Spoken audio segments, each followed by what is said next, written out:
بسم اللہ والصلاۃ والسلام علی رسول اللہ۔ ایک سوال ہمارے پاس ہے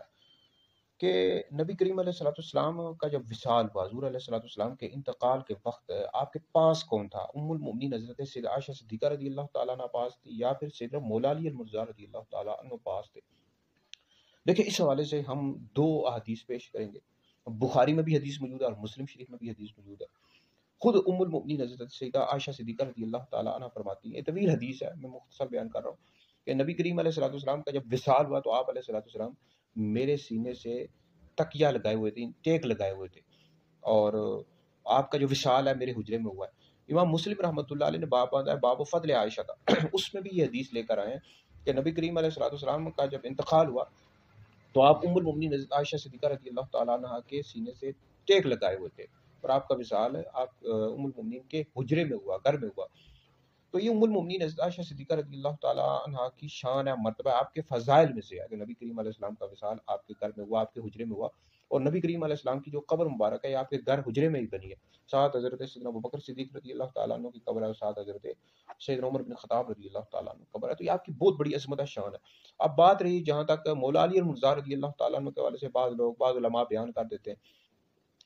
تو اس میں یاد رہے کہ تطبیق بھی ہم دے سکتے ہیں۔ تطبیق اس طرح کہ وصال سے کچھ ٹائم پہلے ہو سکتا ہے کہ نبی کریم علیہ السلام نے مولا علی المرضی رضی اللہ تعالیٰ عنہ کو بلایا ہو ملاقات کے لیے، تو اس میں پھر کچھ علماء نے بیان کر دیا کہ مولا علی المرضی رضی اللہ تعالیٰ عنہ وصال کے وقت موجود تھے، لیکن جو احادیث بتا رہی ہیں وہ یہ بتا رہی ہیں کہ وصال کے وقت ام المؤمنین حضرت عائشہ صدیقہ رضی اللہ تعالیٰ عنہ پاس عبارت تطبیق بھی دے سکتے ہیں کہ وصال سے پہلے ہو سکتا ہے نبی کریم علیہ السلام نے مولا علی المرضی رضی اللہ تعالیٰ عنہ کو بلایا ہو۔ اب باقی رہا میرا جو تجربہ ہے یا مشاہدہ ہوئی ہے، اس طرح کی جو باتیں ہوتی ہیں، جو روافظ ہوتے ہیں، شیعہ، وہ اس طرح کی باتیں پھیلاتے ہیں، اور پھر یہ اہل سنت کے لوگوں میں یہ خطباء لوگ ہوتے ہیں جو اکثر علماء نہیں ہوتے، ان کا مطالعہ نہیں ہوتا، یہ بھی یہ چیزیں بیان کرنا شروع کر دیتے ہیں، شیعہ روافظ۔ جہاں شیعہ دیکھتے ہیں نا کہ یہ جو شان ہے سیدنا یا فضیلت صدیق اکبر کے حوالے سے ہے، سیدنا فاروق اعظم کے حوالے سے ہے،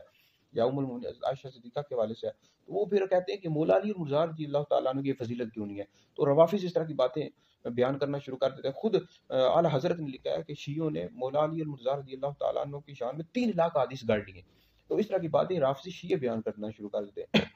تو پھر اس طرح کی باتیں بیان کرتے ہیں تو سنی بھی لے لیتے ہیں۔ یا پھر یہ بھی ہے کہ اب کچھ اہل سنت کے علماء ہیں، وہ اس طرح کی جو باتیں عقیدت کے حوالے سے بیان کر رہے ہیں، حالانکہ ان کو پتہ ہوتا ہے کہ اس طرح کی کوئی روایات موجود نہیں ہے، لیکن وہ کہتے ہیں کہ جب مولا علی المرضی پیدا ہوئے تو انہوں نے اس وقت آنکھ نہیں کھولی جب تک نبی کریم علیہ السلام کو نہیں دیکھا، تو یہ کس طرح ہو سکتا ہے کہ نبی کریم علیہ السلام کا جب وصال ہوا تو مولا علی پاس موجود نہ ہو؟ تو وہ سوچنا شروع کر دیتے ہیں باقی یار یہ کیا ہو سکتا ہے، یہ کس طرح ہو سکتا ہے؟ تو وہ پھر اپنی طرف سے اس طرح کی باتیں لے کر آ جاتے ہیں۔ یہ میرا ذاتی تجربہ ہے، مشاہدہ ہے، اور بھائی ہم اہل سنت ہیں، جو اہل بیت کی شانیں ہیں، اہل بیت کی اپنی شانیں ہیں، صحابہ کرام رضوان کی اپنی شانیں، خلفائے راشدین کی اپنی شانیں ہیں، صدیق اکبر کی، فاروق اعظم کی اپنی شانیں ہیں، ام المومنین کی اپنی شانیں ہیں، مولا علی المرضی کی اپنی شانیں، ہمارے کی شان کا احترام کرتے ہیں، عزت کرتے ہیں، جس کو اللہ رب العزت نے جو مقام و مرتبہ دیا۔ اہل سنت کا ہے بیڑا پار، اصحاب حضور نجم ہیں اور ناؤ ہیں، اطرت رسول اللہ کی۔ لیکن یاد رہے اہل سنت کا یہ عقیدہ ہے کہ انبیاء علیہ السلام کے بعد سب سے افضل ابو بکر ہیں، پھر عمر ہیں، پھر عثمان ہیں، پھر علی ہیں۔ جو شخص مولا علی کو ابو بکر عمر سے افضل کرتا ہے، ایسے شخص گمراہ بدین اور اہل سنت سے خارج ہے۔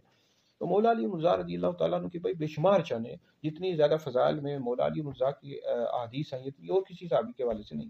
تو بہرحال یہ ام المؤمنین عائشہ صدیقہ رضی اللہ تعالیٰ عنہ کی فضیلت ہے کہ نبی کریم علیہ الصلوۃ والسلام وصال کے وقت آپ کے گھر میں موجود تھے۔ بخاری میں بھی حدیث موجود ہے اور مسلم میں بھی حدیث موجود ہیں۔